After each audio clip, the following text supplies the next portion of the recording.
Sa mundong mabilis ang takbo, may mga taong bawat galaw ay may kasamang pagsubok. Isang simpleng paglipat ng pwesto para sa marami, pero para sa ilan, ito ay tila isang bundok na kailangang akyatin araw-araw. Si Ate Lorna, 52 anyos, 2 taon na siyang nasa wheelchair matapos ang isang malubhang stroke. Hindi lang ito kwento ng pagkakaupo, kundi kwento ng pang-araw-araw na laban para makalipat mula kama papuntang banyo, papuntang hapagkainan.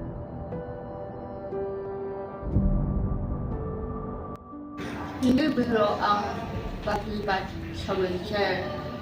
Minsan, kailangan ko ng kapong-kao, pero kung may tamang teknik at paraan, napapagaling naman.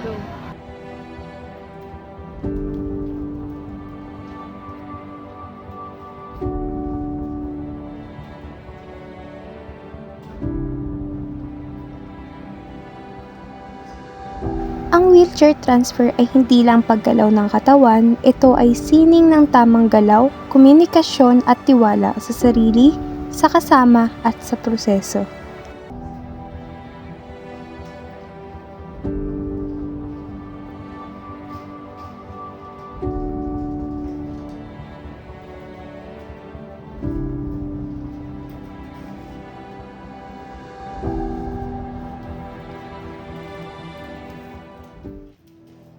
Dapat protektado ang likod ng pasyente at ng caregiver. Kailangan ng training, tamang kagamitan at pag-unawa sa limitasyon at kakayahan ng bawat isa.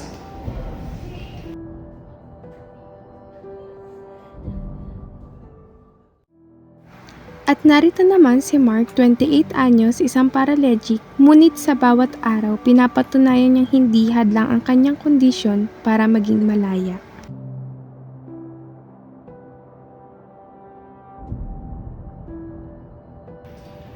Akala ng iba, laging may tumutulong sa akin. Pero gusto ko rin naman kumilos ng mag-isa. Kaya ko nang pumunta sa upuan, sa kama, at pati na rin sa bench kapag nag-workout. Para kay Mark, ang bawat transfer ay hakbang patungo sa pagiging mas malakas, hindi lang pisikal kundi pati sa pagtingin sa sarili.